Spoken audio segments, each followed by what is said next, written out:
চট্টগ্রামে আমেরিকার সৈন্য এসেছে, এইটা নিয়ে মোটামুটি সোশ্যাল মিডিয়া এবং গণমাধ্যমেও তোলপাড় সৃষ্টি হয়েছে যে আমেরিকার সৈন্য কেন বাংলাদেশে এসেছে। কেন বাংলাদেশে এসেছে সেটা আপনাদেরকে পরে বলি। তার আগে বেশ কিছু কথা আপনাদেরকে স্মরণ করিয়ে দিই। এই গণ অভ্যুত্থানের আগে, অর্থাৎ শেখ হাসিনা পালিয়ে যাওয়ার আগে, শেখ হাসিনা পার্লামেন্টে দাঁড়িয়ে অনেকগুলো কথা কিন্তু বলেছিলেন।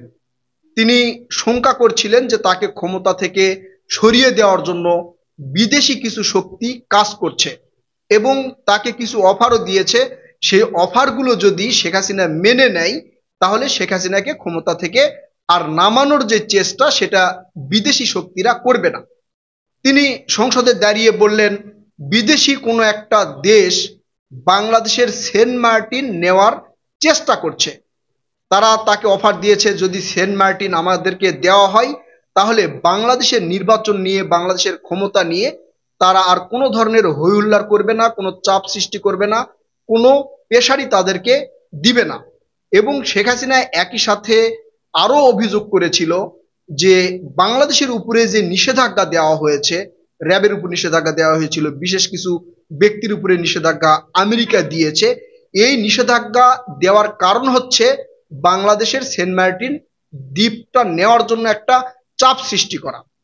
অর্থাৎ সেন্ট মার্টিন দ্বীপে তারা একটা সামরিক স্থাপনা তৈরি করবে, সেখানে সামরিক ঘাঁটি তৈরি করবে এবং ওখান থেকে বিভিন্ন দেশের উপরে হামলা চালাবে।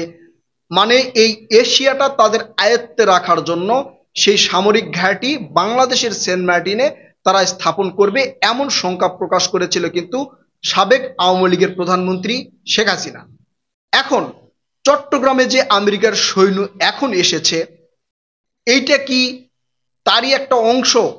মানে সেন্ট মার্টিন দখল করা অথবা বাংলাদেশে একটা সামরিক ঘাঁটি তৈরি করা, বাংলাদেশের কোনো একটা ভূখণ্ড দখল করে সেখানে সামরিক শক্তির স্থাপনা তৈরি করে অন্য কোনো দেশের উপরে হামলা চালানো বা অন্য কোনো দেশের উপরে চাপ সৃষ্টি করার উদ্দেশ্যেই কি আমেরিকার সৈন্য বাংলাদেশে এসেছে? তাহলে কি শেখ হাসিনার কথাই সত্যি হচ্ছে? শেখ হাসিনা যে শঙ্কাটা করেছিল সেটাই কি এখন সত্যি প্রমাণ হচ্ছে? মানে অনেকেই মনে করছেন যে শেখ হাসিনা এই কথাগুলো বলেছিল, এখন সেটা দিন দিন প্রতিফলিত হচ্ছে। অর্থাৎ অন্তর্বর্তীকালীন সরকারের প্রধান ডক্টর ইউনূস ক্ষমতায় থাকতে আমেরিকাকে এই সেন্ট মার্টিন দিয়ে দিতে চাচ্ছে বা চট্টগ্রাম বন্দর দিয়ে দিতে চাচ্ছে, যাতে অন্তর্বর্তীকালীন সরকারের প্রধান ডক্টর মোহাম্মদ ইউনূস আরো ক্ষমতায় থাকতে পারে অথবা তার মনোনীত কোনো রাজনৈতিক দলকে বাংলাদেশের ক্ষমতায় বসাতে পারে।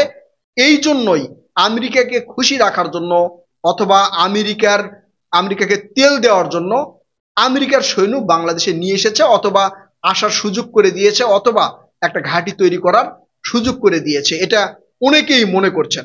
আসলে বাস্তবটা কি? আমেরিকার সৈন্য কি এবারই প্রথম এসেছে? না, এর আগেও এসেছিল। এসে বিমান বাহিনীকে শিক্ষা দিচ্ছিল যে কিভাবে পানি থেকে, যদি পানিতে পড়ে যায়, ট্রলার ডুবি, জাহাজ ডুবি, এই ধরনের বিভিন্ন ঘটনা যখন ঘটে সেখান থেকে মানুষকে কিভাবে উদ্ধার করা যাবে, মানুষের প্রাণ বাঁচানো যাবে, এই ট্রেনিং গুলো আমেরিকার সৈন্যরা বাংলাদেশে এসে দিচ্ছিলেন বা এখন পর্যন্ত দিচ্ছে। যারা আসছে তারাও ঠিক একই প্রশিক্ষণ দেওয়ার জন্যই আসছে। এখন অনেকেই প্রশ্ন করতে পারেন, বিশ্বের এত দেশ থাকতে আমেরিকার সৈন্যরা কেন?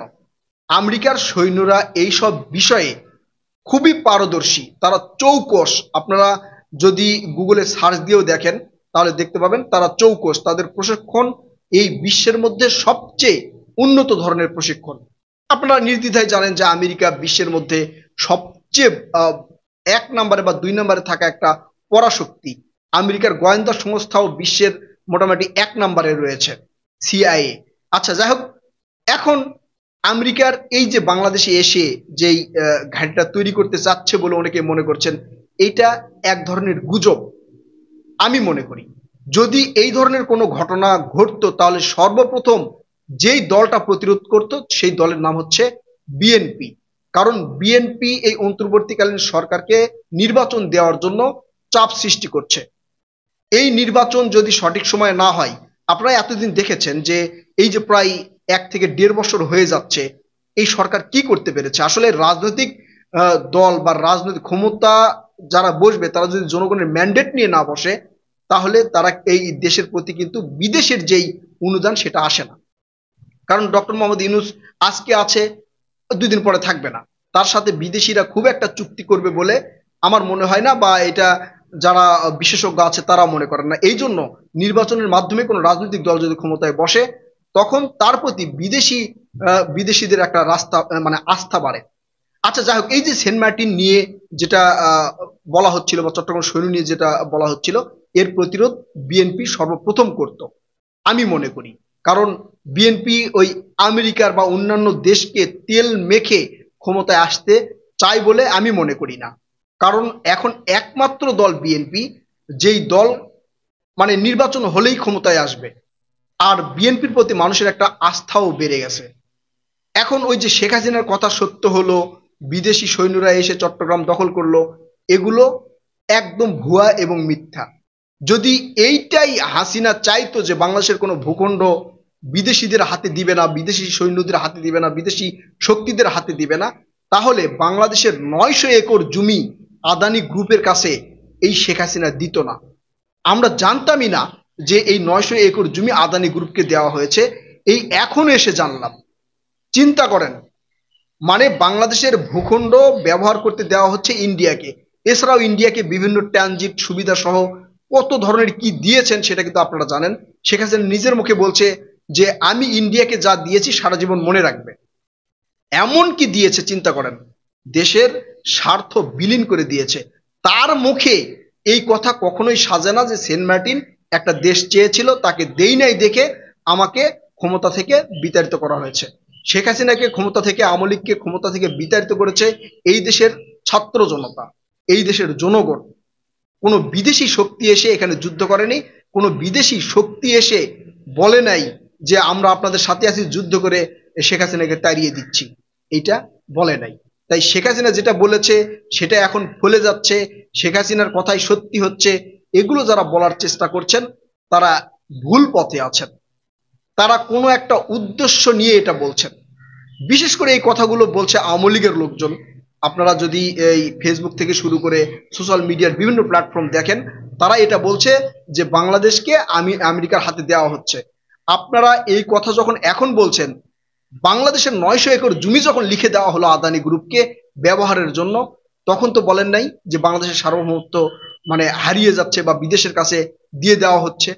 শেখ হাসিনা যখন বলছে যে বিদেশি মানে ইন্ডিয়াকে যা দিয়েছি সারা জীবন মনে রাখবে, তখন তো প্রশ্ন করেন নাই। এখন এসে ট্রেনিং দেওয়াচ্ছে, এগুলো নিয়ে আপনারা গুজব ছড়াচ্ছেন। এগুলো গুজব না ছড়ানোই ভালো হবে। সামনে নির্বাচন হবে, বিএনপি ক্ষমতায় আসুক, দেশ ভালোভাবে পরিচালনা করুক, এটাই আমাদের চাওয়ার থাকবে, এটা আমাদের প্রাপ্তি থাকবে। যদি বিএনপি সেটা না করে, দেশের সার্বভৌমত্ব রক্ষা না করে, তাহলে এখন যেমন আমরা বিএনপিকে সাপোর্ট করছি, ভবিষ্যতে বিএনপিকে সাপোর্ট না করে অন্য কোনো একটা ভালো দলকে সাপোর্ট করার চেষ্টা করব। প্রিয় দর্শক, ভালো থাকবেন, এই বিষয়ে আপনাদের মতামত জানাবেন। কথা হবে নতুন কোনো ভিডিওতে। আল্লাহ হাফেজ।